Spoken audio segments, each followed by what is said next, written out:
Not too long ago, the word got out that Marvel Comics were losing their Conan license only 3 or 4 years after reacquiring it. And a lot of people were saying, where's Conan going? Obviously, it started at Marvel, went to Dark Horse, went back to Marvel. And a lot of people were hoping it was going to go back to Dark Horse.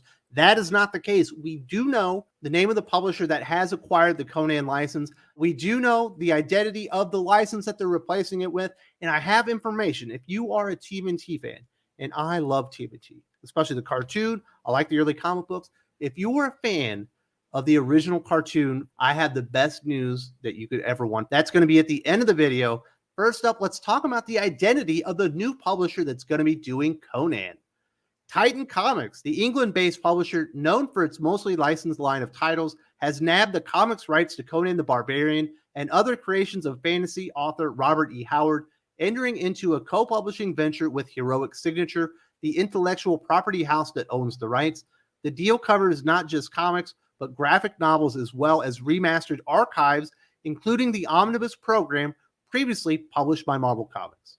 I know one of the things people were concerned about when it was announced that Marvel Comics were losing the Conan license were the omnibuses that were coming out. People were loving them. They were reprints, not only the Marvel stuff, but they were including the Dark Horse stuff as well. I'm glad that the program is going to continue under Titan Comics, although I'm not as familiar with Titan Comics when it comes to omnibuses. Is the product as good as Marvel was putting out before? Because Marvel is actually known for a pretty good production quality when it comes to like the omnibuses, hardcovers, and stuff like that. Titan Comics is a very small publisher, much smaller than Marvel Comics, certainly much smaller even than Dark Horse, who had the license before Marvel. They do a lot of licensed stuff. The big one I think people will probably know is the Doctor Who stuff.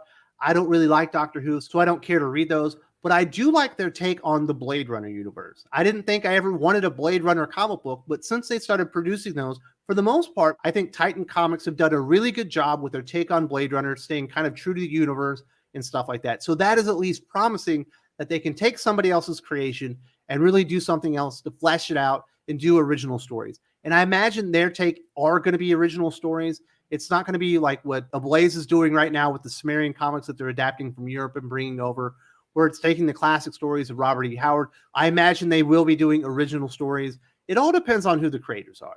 If they go out there and they find somebody with a good voice for Conan, I think people will follow it. There's a good chance, because of the following that Conan has and the history that the character has with comic books, that this will probably be the best-selling set of comic books that Titan has really ever done when they expand out this line, which they do have bigger plans for. Titan plans to put out a line of original comic books based on Howard's creations, starting with the new Conan the Barbarian title as an ongoing series set to launch in May of 2023 to coincide with Titan Comics' 10th anniversary. Miniseries based on sword and sorcery characters such as Puritan evil vanquisher Solomon Kane, red-haired mercenary Dark Agnes, and Atlantean adventurer Cole the Conqueror are due to follow. Me personally, I think it's smarter to tell Conan stories as kind of like miniseries, because even when Robert E. Howard was telling the Conan stories out there, they were never like in order. He always told short stories here and there that were at different points of Conan's life, and obviously some of them intersected and even led into other stories. But it wasn't exactly like linear, ongoing kind of storytelling. I think it would probably be better just as a strategy to do the miniseries type stuff like they've been doing with the Sumerian over in Europe. As far as the other characters that they've acquired, everybody always tries to do this. Even Ablaze is doing it right now with Valerian Belit. Shockingly, it's not going to work because they hired a bad writer in Max Bemis. But there are some cool characters out there. A lot of people do like Solomon Kane. A lot of people do like Cole the Conqueror. I don't imagine we'll be getting any ongoings with those characters because they're a bit more obscure and they haven't sold as well in comic books. So I think it's cool. It's good to see someone else's take on the character. I do hope that Titan Comics does Conan the Barbarian, just Robert E. Howard's work justice. It's such a wonderful universe that he created out, the Hybarian Age, the Sumerian, all this kind of stuff. This is a bit off the beaten path, but this is one of the reasons I love Conan the Barbarian so much. It's not even really the comic books, but when I was a little kid, unless you were like rich, you couldn't have a VCR. We wanted to watch movies on tape. We had to go to like the convenience store. We had to go to Blockbuster, and you would rent a VCR and you bring it back and you rent like 8 movies at a time and you watch them all weekend. My uncle came to live with us for like 5 months, and he came with a VCR, and I couldn't believe it. And one of the movies that he had was Conan the Barbarian. I absolutely fell in love with the character. He also had Excalibur, which I'm an enormous fan of, and Sword and the Sorcerer, which is another really good movie. But the one that really hit home with me was Conan the Barbarian. I've been a fan of the character ever since John Milius's take, which is absolutely epic and really encompasses everything that Conan the Barbarian should be, and really launched Arnold Schwarzenegger's career into superstardom. So I have an enormous place in my heart for Conan the Barbarian, and I'm excited about that.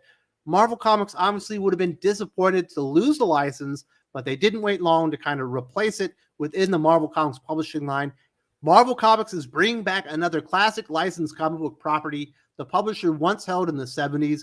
In this case, Planet of the Apes. Starting in 2023, Marvel Comics will publish new Planet of the Apes comic stories for the first time since 1975's adaptation of the film adventures of the Planet of the Apes. Announced with new teaser art from Salvador Larroca, Marvel promises their new Planet of the Apes license will include publishing comic book titles, collections, and reprints. I don't know what Marvel Comics are thinking here. Like, what are they going to do with Planet of the Apes? They're certainly not going to be able to incorporate it in the Marvel Comics universe. Is it just going to be its like own standalone title or two that's ongoing or miniseries? There are a lot of things that I could get excited for Marvel Comics like visiting and publishing, even if it's not associated with the Marvel Comics publishing line like the Universe of 616. But Planet of the Apes just isn't one of them, even though I love Planet of the Apes. I saw all the original movies. Back when I was younger, we went and rented a VCR, and my mom rented every Planet of the Apes movie, and we watched it all weekend. My brothers didn't like it, but I thought they were amazing, and I've been a big fan ever since. And I even saw the Mark Wahlberg terrible take on Planet of the Apes from Tim Burton, I believe. I saw that in theaters. I was very disappointed. Recently, we got the Matt Reeves Planet of the Apes trilogy, which is absolutely fantastic. A lot of breakthroughs just as far as visuals and, motion capture acting and stuff like that, obviously with Caesar and stuff. So I like the franchise. I like the idea. I like Planet of the Apes. I think if they did a Planet of the Apes TV show on Sci-Fi or something, I would probably be a fan. I just don't see it working for me as a comic book. But if you're a comic book fan and you like the Planet of the Apes stuff that they did in the past, it sounds like they're going to do reprints and they're going to do more original material. I imagine it's going to be Jason Aaron writing it. He's normally the guy that they give these things to because he was a lifelong fan. That's what he always says in the initial interview. Although his work on Conan has been among the best stuff that he's done over the past few years. But it's hard for me to get really excited about Marvel Comics doing Planet of the Apes comics. We do have a little bit more information about that.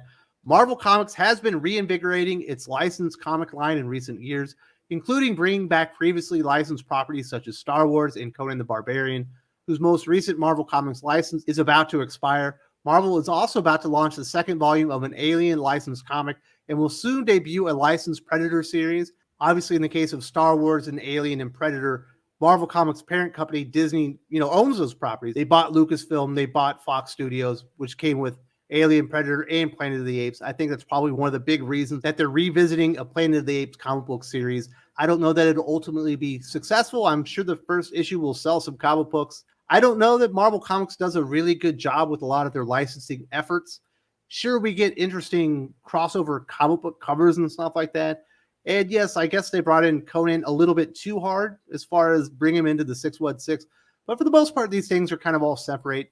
And when you're Marvel Comics, what are you going to concentrate as your core competencies? Are you going to put all your efforts into Alien and Predator comics, which don't really fit your brain to begin with, and Planet of the Apes? Or are you going to put all of your efforts into Avengers comics and Fantastic Four and the X-Men and stuff like that? So I can understand why they're bringing these properties under the Marvel umbrella, but I just don't have a lot of hopes for any of these properties, especially after the last 10 years of Marvel Comics Star Wars. There's some good stuff there, Vader Down being the best example. There's a couple of really good Darth Vader runs from Kieran Gillen and Charles Soule, but other than that, it's kind of devoid of quality kind of across the board. It wouldn't hurt my feelings if the people over at Disney Publishing started farming these licenses out to Dark Horse and some of the other publishers that have done better work with them in the past. So now it's time to talk about one of my personal favorite creations ever. I remember being a kid back in the day. The first time I watched Teenage Mutant Ninja Turtles, it blew my mind. I was like, oh my goodness. And next thing you know, everyone had every toy, and then there was going to be a movie. And I missed that age of TMNT. The current age of TMNT at IDW outside of The Last Ronin has pretty much sucked for 2.5 years now, ever since they started ramping up to that City of War thing. But there's a comic book that I guarantee you it is going to be absolutely amazing if you're a TMNT fan. The Teenage Mutant Ninja Turtles have seen quite a few iterations, but none have been as popular or beloved as the iconic 80's cartoon that introduced the characters to the world at large.